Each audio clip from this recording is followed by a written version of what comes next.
Sean, when you get to the last preseason game and those final decisions, how important will special teams be on Thursday night? I think pretty significant. You know, oftentimes you're looking for guys that can play snaps. You're always talking about a vision, and so if it's a young linebacker or a young tight end or running back, you know, what's our vision if they're not getting, if they're only a backup? So I think really important. Sean, do you have position battles like at this point where it's just come down to this last game and that's pretty much it? Yeah, there's a body of work, but you're evaluating all of it, and so it's you would say a last test, so it matters in the grade. Sean, this question is obviously inspired by Deontay Harris, but in general, with return men, is there a constant? Do we want the home run threat, or do we want the guy we're going to trust to catch it properly every time? I mean, is that always? I want both. I know. I want both. Yeah, I mean, look, a returner who fumbles the ball consistently becomes someone else's returner.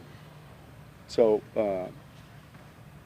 but we feel like, you know, he's someone that has really progressed. He's gotten healthy, and we're starting to see some of the things he can do, and I'm encouraged. Were you looking for a return man when you guys signed him after the draft, or well, was he a special graded player? We had already signed one returner.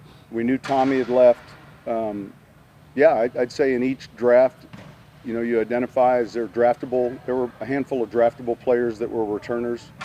You know, we ranked that position, who's the best returner in the country, who were draftable returners, and then, you know, he was a player that that we had high grades on and ended up recruiting, you know, as a free agent. Is the fact that he had the most touchdowns in college football, I mean, is that a stat like that one that's hard to ignore? Well, it's not the stat so much, because when you evaluate this position, the first thing you're going to look at is his returns. And so if that, in fact, is a statistic, chances are that return reel is going to be pretty significant.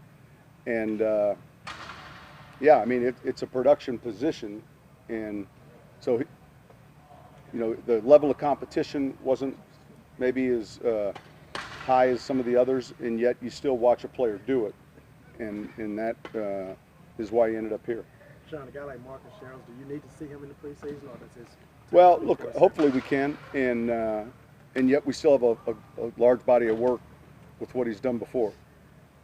Sean, do you anticipate a period of growing pains as the league goes through the sort of new pass interference rules? I think this, I would say, I'm going to predict no. The only reason I say that is already I can tell.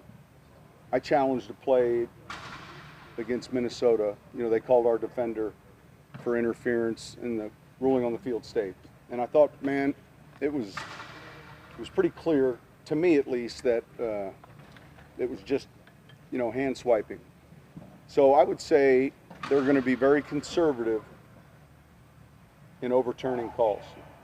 And that being said, if it's consistent, then you know that as a coach, relative to using a challenge on something that's close or not. Again, the challenge amount hasn't changed. You still only have 2. So I think the thing for us that's a little different is periodically there'll be a catch, or periodically there'll be an incompletion, and you got to train your mind to possibly think in terms of, was that an interference, either offensively and defensively, and then weigh, you know, where you're at in the game and the yards to be gained with the challenge. So I'm sure there'll be a few nuances, but I don't think it's going to be maybe as significant as all the discussion in the offseason was.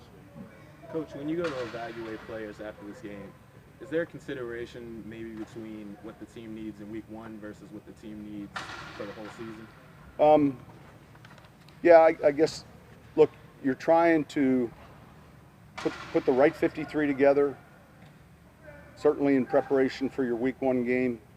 And then you guys know the final cut down happens on the weekend, and then there's some jockeying, there's practice squads that are put together, and then there's even additional, you know, back in 06, our starting Mike and our starting Will, arrived after this game.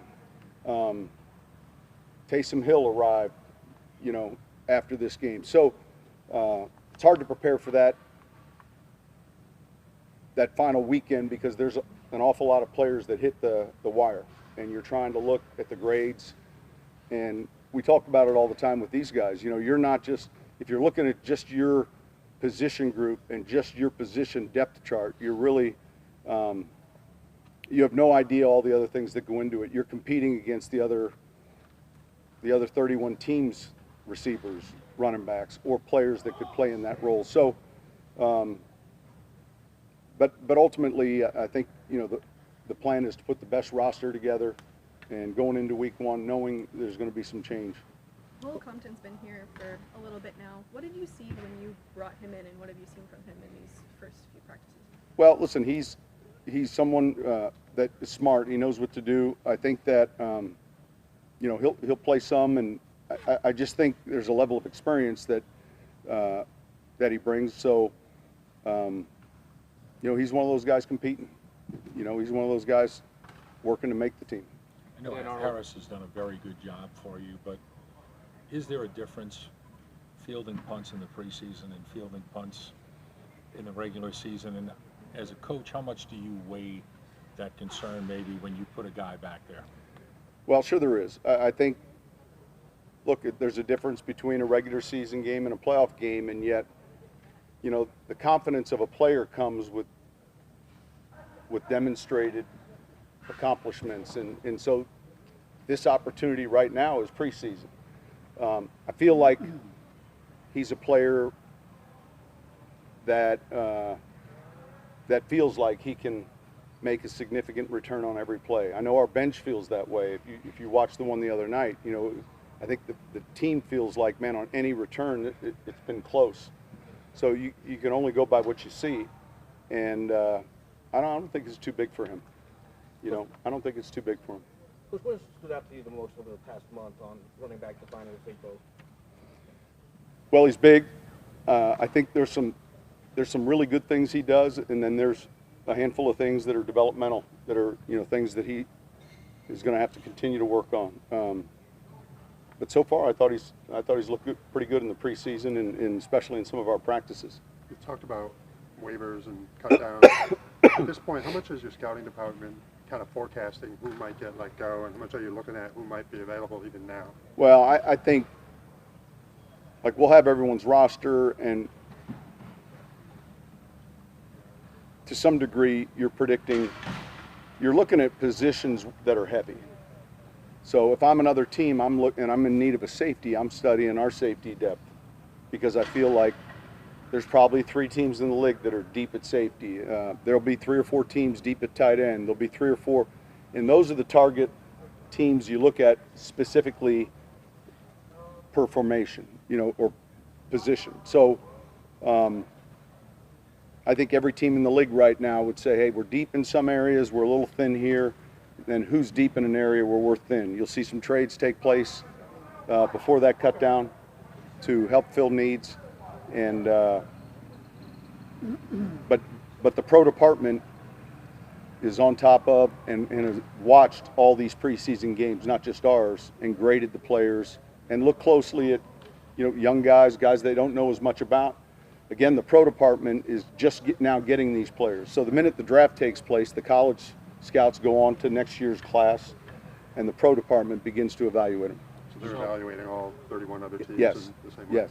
We've seen Dan Arnold do some really nice things in the past game. Have you seen him develop in the other areas you kind of were looking for? Look, he's an extremely hard worker. He's very, very conscientious. I think he's someone that is improved as a blocker. His body weight and his strength have really improved. And I think he's someone that has some versatility. Knowing the quality of your team in this next few days, would that make you even more aggressive as far as pursuing a guy, even if you had to, to dip into some of your future assets to do that, to get a guy that you thought might be able to help you? If it was an area that we felt could help us, yeah. I mean, I think we've taken that approach each season, and there'll be a lot of discussion here in the next 4 or 5 days with other clubs relative to, you know, who might be available and then what's the vision that we have for them.